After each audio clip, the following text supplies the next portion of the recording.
All aspects of the elections process is open to the observation by political party observers and the general public. Anybody can come in. We have school kids come in, just because they're curious, they want to know, and so we like that because the more open we are, it can dispel some of the stuff that's going on out there. And the official party observers, they're appointed by the major party chairperson. Here is Vinton. And so when you're in here and you have questions, you can't interrupt the workers. You can ask, if I'm back here, Hazel, Amy, Steve, Scott, you can ask the permanent staff any questions, but you can't ask the workers. You can't interrupt them what they're doing. You can stand over and see what they're doing. Yes. Right here is where the ballots are going to be counted? Yes. Can we look over their shoulder? You can look over their shoulder. See what they're doing? You got to wear a mask, just so you know. And I know there's no mandate by the state, but because in August we had an outbreak of COVID, we have to get ballots done no matter what. They certify on the 29th. We have to get, every ballot has to be done. So to protect the workers, protect us, so we can get the work done by law, everyone has to wear a mask in here. No, you're going to be walking. You can walk around the room. When they're sick checking in the other area outside this room, you can watch them sick check. You can go in here when they're scanning in the ballots. You can watch all that. You just don't interrupt the process. No. You can see what they're doing, yeah. Well, actually, we have monitors up here, so when you're in here, you can actually see them, what they're doing. So, yeah. And we're going to put another one up there once I put it in order. So, again, only permanent staff, you can ask questions, but other than that, no. So I just said that. You can't touch the ballots. You can't touch the ballot containers or the election equipment. You can't disrupt the process. You can't divulge any information before 8 o'clock, which you couldn't tell anyway. You may see, oh, it looks like such and such is getting a lot of votes. Well, that means nothing compared to the thousands of ballots that'll be in the office. What about observing the challenges or being involved in the challenges that occur? Do we observe those? Or what do you mean challenges? There's a challenge. There's a problem with signatures, and they have to move it, kick it right. out, and somebody else. You can go and watch them what they're doing. They're again, they're looking at the signature on the ballot, matching it to the signature when you registered. And if they think it matches, then it will be released to be counted. If it doesn't match, they're going to send out a letter to that voter. Nothing's being done in other rooms where nobody can observe. Oh, no, no. It's here. It's here. The signature checking out there, but there's no ballots out there. They're looking on the screen. There's ballots in here. And then out front, the front office is where they'll be processing ballots. Other than that, that's the only place. Yeah. So anyway, what you can observe, we have 3 vote centers. The one here, which will be in the commissioner's chambers, it's the Saturday and Monday and Tuesday of election week. So Saturday, Monday, the 5th and the 7th, and then from 8:30 to 4:30, and then election day is 7 a.m. to 8 p.m. So it's in the commissioner's chambers here. We have the Marvin Williams Center in Bremerton and the Paulsville Fire Station off of Liberty Road. And they have the same hours. And then again, the processing room, the signature verification, you have the ballot scanning, and then we do a random batch audit, which is 2 days after the election.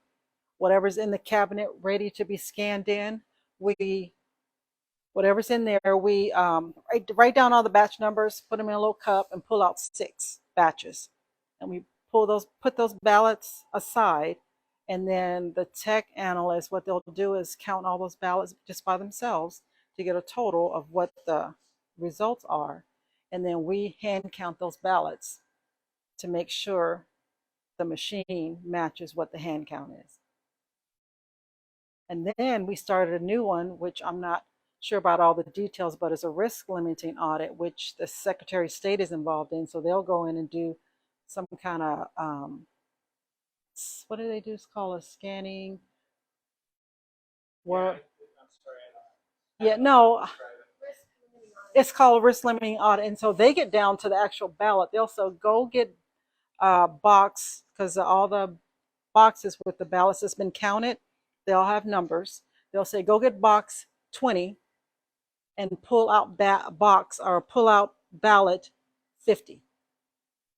And we do that, and depending on if the person wins by a lot or they're a perceived winner, you won't have as many ballots. But if it's a close race, you may have more ballots you may have to pull out. But yeah, so they get down to the nitty gritty of go to this box, pull out this ballot, and we're going to verify that the machine counted that ballot right. So that's something new that yeah, we did. This election or this year? Well, it's been going on for a while, but this year we decided to try it, and so we did it in August, and it worked out good. I mean, yeah. So, but it's more like looking for ballots because that's what we have to do first. Go find the ballots, and then we go through and make sure that they were counted correctly. So that's another way of making sure the machine is counting correctly. That's good. That's more integrity. Yeah, yeah, we try. And so here's our statewide voter intent book. So again, once the ballots are opened and either they're ready to count or they go to further review, two people have to look at that ballot on the further review and say, okay, what's wrong with this ballot? Why did it go to further review?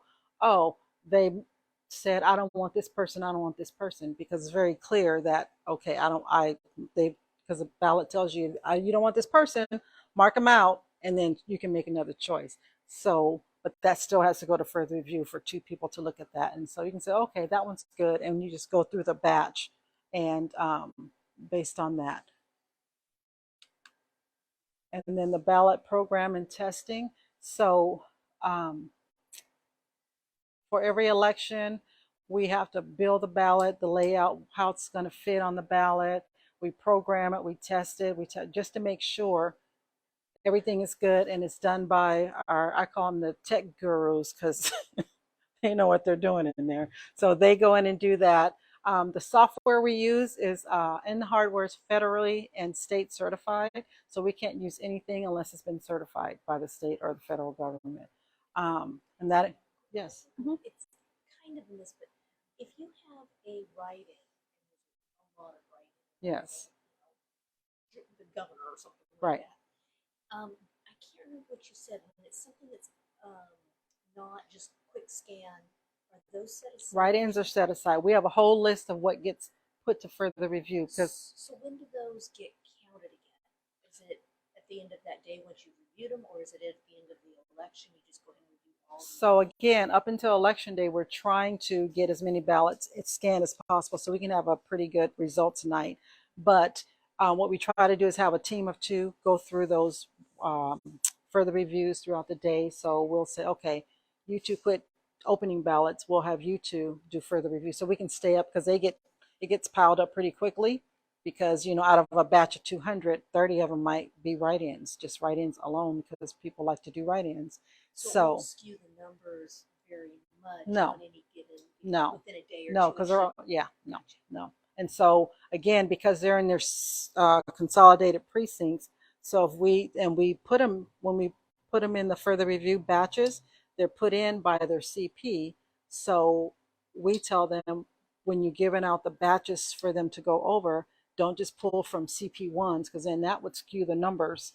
So you got to pull from all over the county when you're doing the further review. So I guess what I'm trying to get at is, so say Republicans or Democrats, whichever one, have one office that they're trying to all get to do a write-in. It's not going to like pull out a bunch of Democrat ballots, and it'll appear on that election night. Oh, all the Republicans are way ahead. It's because all these Democrat ones have been pulled out because they're looking at those write-ins to do. So it skewed the results on election night, which would make people think, oh my gosh, where did these 10,000 votes come from during the night? All of a sudden, it's all been done on a daily basis. Yeah, we so try to keep up with it. Yeah. So, and like I said, it piles up very quickly. So we try to stay on top of that. And so, yeah. And so again, that includes a hash test of all the tabulated computers and the touch writers. And the touch writer is just an electronic marking device. So if someone comes in, have a hearing or can't see, they can use the machine and they can pick their choices on the machine, but it doesn't count votes or keep store votes or anything like that.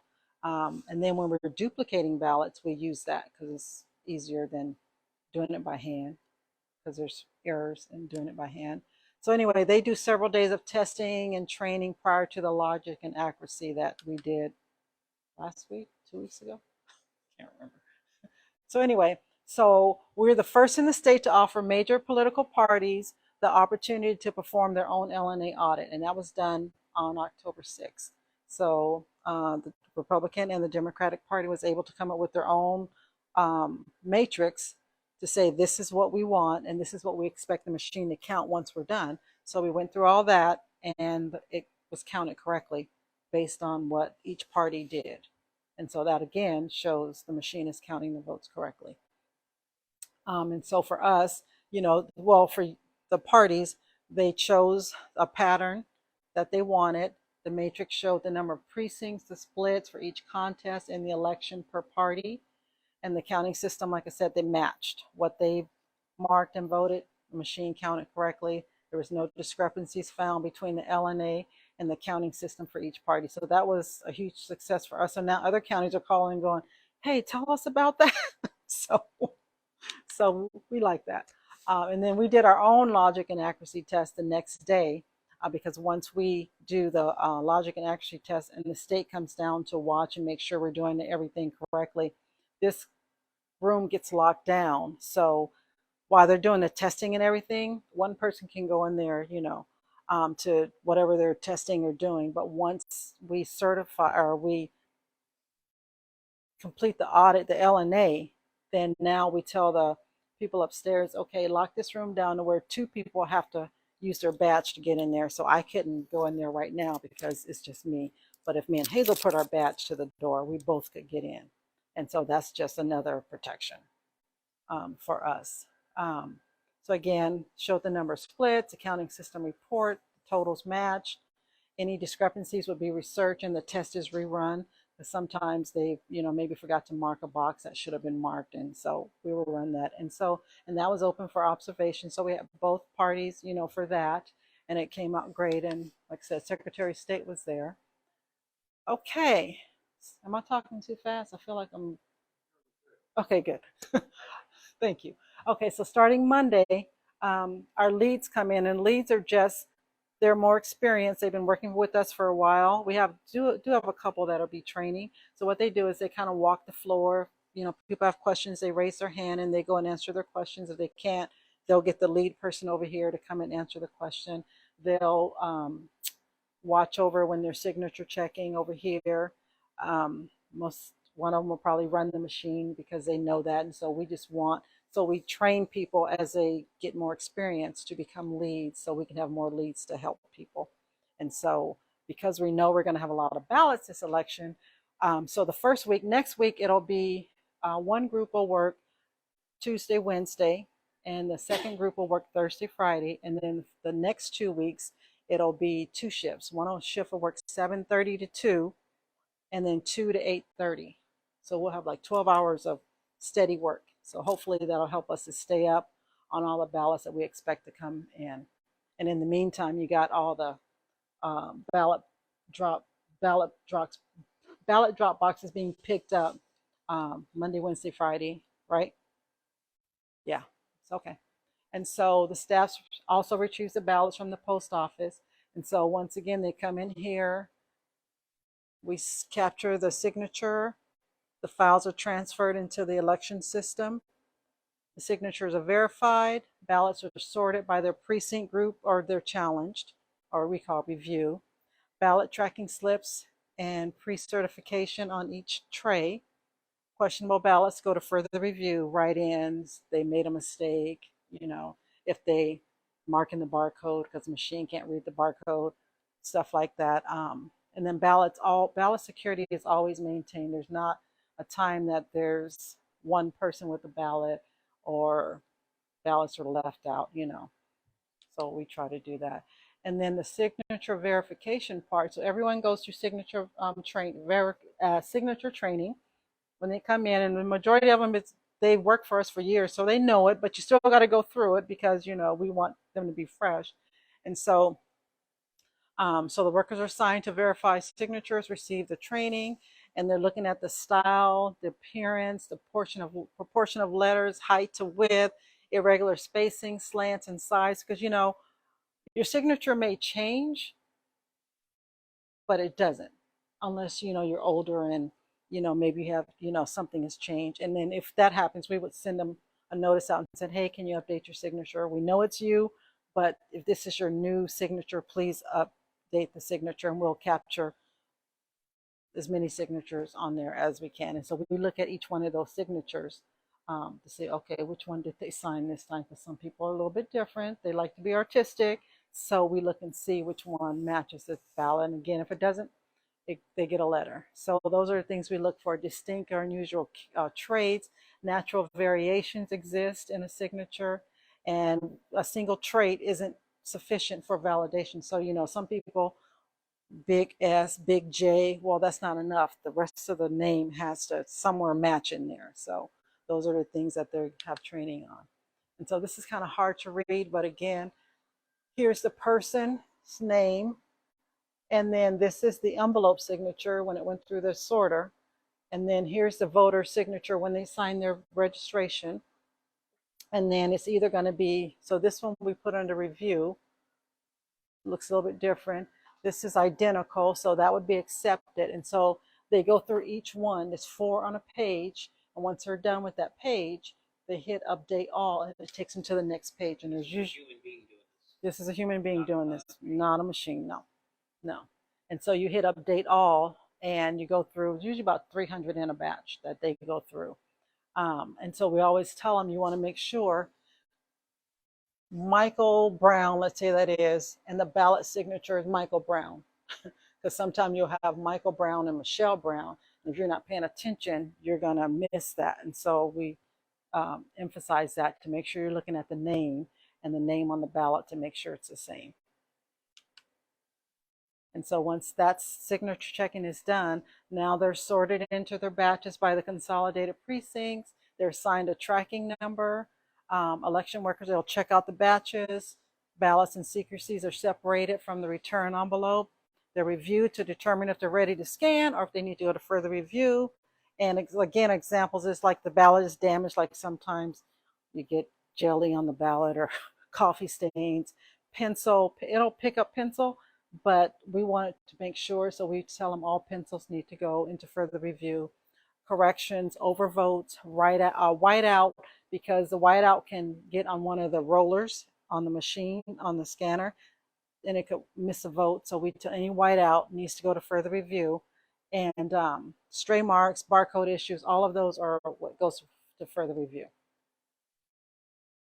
And so we do the tracking numbers. So when they put all those numbers in, like batch 100 has 200 ballots, we keep track of that over here, because at the end of the election, we have to certify that how many ballots we received and counted versus how many voters were credited.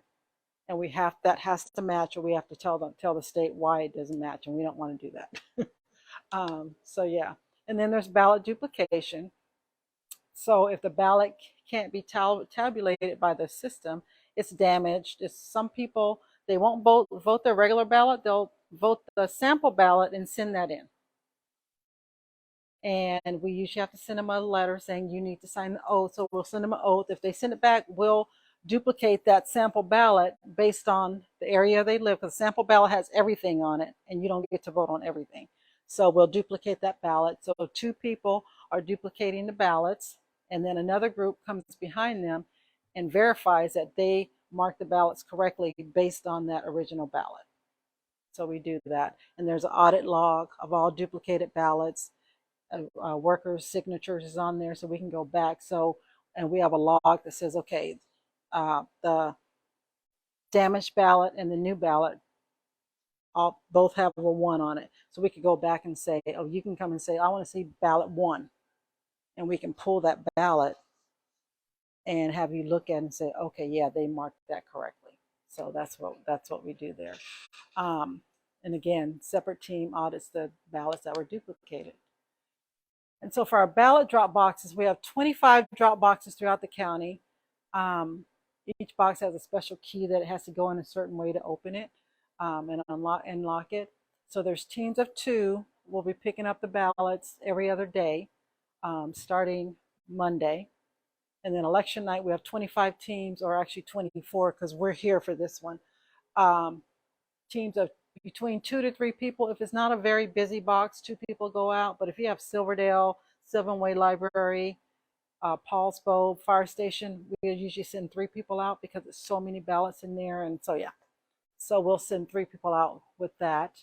Um, and so if we got there and if the seal was torn off, it would say void. So we would know someone's trying to get in the box, and we would have to report that.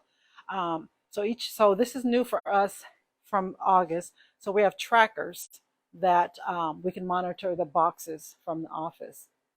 And so each box has their tracker. The teams that go out, they'll have a tracker with them, so we can like, oh, did they stop by McDonald's? I mean, we wouldn't do that. They don't do that, but if we wanted to really track that, we could track, their movement in the box. So if it was hit or something happened, it would notify us, hey, the box maybe was hit hard or something's going on. And so we would know to send a sheriff out there or whatever to check it out. So again, that'll be in all the ballot boxes on election night. So again, we monitor. So when they go out, so a team like the Bainbridge and the North End people, they usually leave here like at 6 o'clock just to have enough time to get there in case there's traffic or something going on. So when they get there, they call us and say, hey, this is box 1, because all the boxes are numbered. This is box 1. We're here. And then when they finish at the end of the night, when they grab all the ballots, they'll call us and say, hey, we're on our way. They don't have to do that now. I mean, we still make them do it, but they don't have to, because we could look at the tracker information. But we just want to know that, they're there, we're leaving.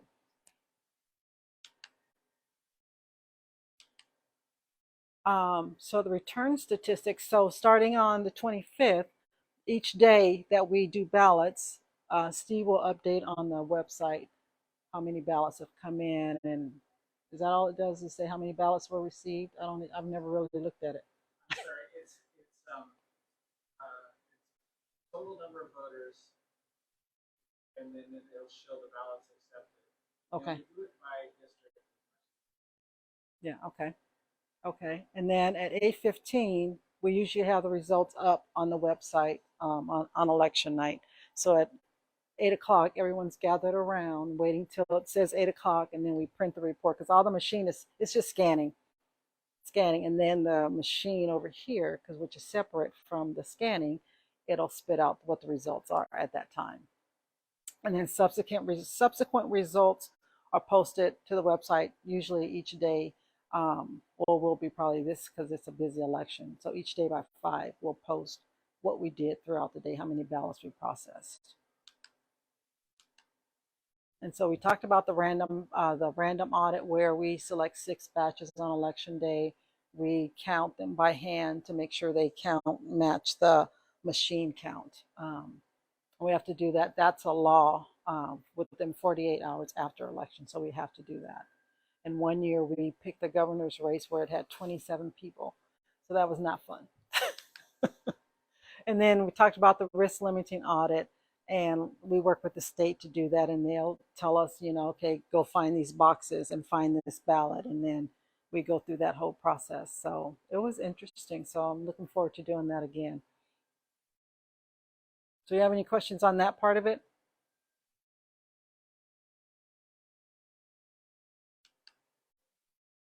Okay, and then the canvassing board is the county commissioner, prosecuting attorney, and the auditor.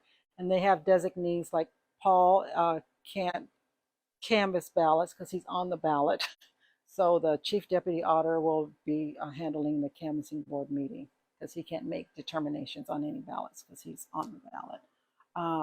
And only that entity, those 3 people, can reject the ballot. We can send it to them, but we can't say, oh, we have to reject this ballot. No, it's only up to them that they get to reject the ballot for, whatever the reason. They determine if the challenge ballot can count or not. So we get a lot of signatures don't match, send out letters, we call them, and if they don't respond, those ballots go to the canvassing board, and they look at the known signature and the ballot signature, and they're the only ones that can say, okay, yeah, this one can count, no, this one can't. And normally, because they've gone through so many steps in here, they're really good about, yeah, that doesn't match because we've already gone through that process. And then we certify the final election results. So that Monday, it's just going through all the ballots, all the, if someone signed 2 ballots, they have to make a determination. Ballot's not going to count. We send a letter from the auditor because the prosecutor's rule is 1 time you mess up, I'll give you that. 2 times, that's intent. They have to prove intent when it comes to voting. And so we keep track of people who voted twice or voted someone else's ballot. And so if that happens again, that person's name gets sent to the prosecutor, and whatever they do, they never tell us. So again, that'll be November 28th and 29th at 9 o'clock in the commissioner's chambers. And you're welcome to come watch that. It'll be online also. Recounts. Hopefully we don't have any recounts. And it's only after the election is certified. So once the election is certified, then they'll call for a day to have a recount. And the machine, if it's less than 2,000 votes and 0.5%, it's a machine recount. If manual is the difference is less than 0.25%, and local races less than 150 votes, statewide less than 1,000 votes, we would have to do manual. And so yeah, and then we have to do it by law based on that, but someone could request to have a manual, to have a recount, and they have to have up to 2 days to do that, to notify us they want to recount. Write-ins. So write-ins, they must file a declaration to have votes tallied for a race. All write-in votes, declared or not, are grouped together in initial results. So they're just like, at this point, write-ins, we have like 1 for a state judge, someone filed for sheriff, and I think 2 for Secretary of State, or and 1 for senator. So we have these write-ins. So what we do is we just say, what is it, not qualified right now, because if it doesn't make a difference in the winner, then we're not going to have to go back and see, okay, how many votes did this person get for that race. But if it's a close race, we would have to go in and tally, those people that were in that race to see if it will make a difference. So, but yeah, if there's not enough total write-in votes to overcome their winner, their apparent winner, then we don't have to tally them, and that's usually what happens. So, any questions? Yes. Friday after Thanksgiving, you will be working in processing that Friday. On veterans? Oh. The day after Thanksgiving. No. Is a Friday. That's a holiday. Well, Thanksgiving's a holiday. No, Thursday and Friday is a holiday. Friday. Yes. Yes. Yes. So when we leave here that Wednesday, everything has to be ready to go to canvas on Monday. Everything. And I'm like, but wait, that's the day I usually take off. That's when I do all my cooking, but won't happen this year. But anyway, so yeah. So yeah, everything has to. Okay. that might work this year. But yeah, so everything has to be done, by the time we leave here on Wednesday night, because we're off 4 days and we come back on Monday morning and we hit the canvassing. So we don't have time to waste. We have to get those done. We have to get ballots counted and all that. So, and then we do have we put the schedule in for Saturday work if we're so behind, we have to work, but that's not our plan, but it's in there just in case.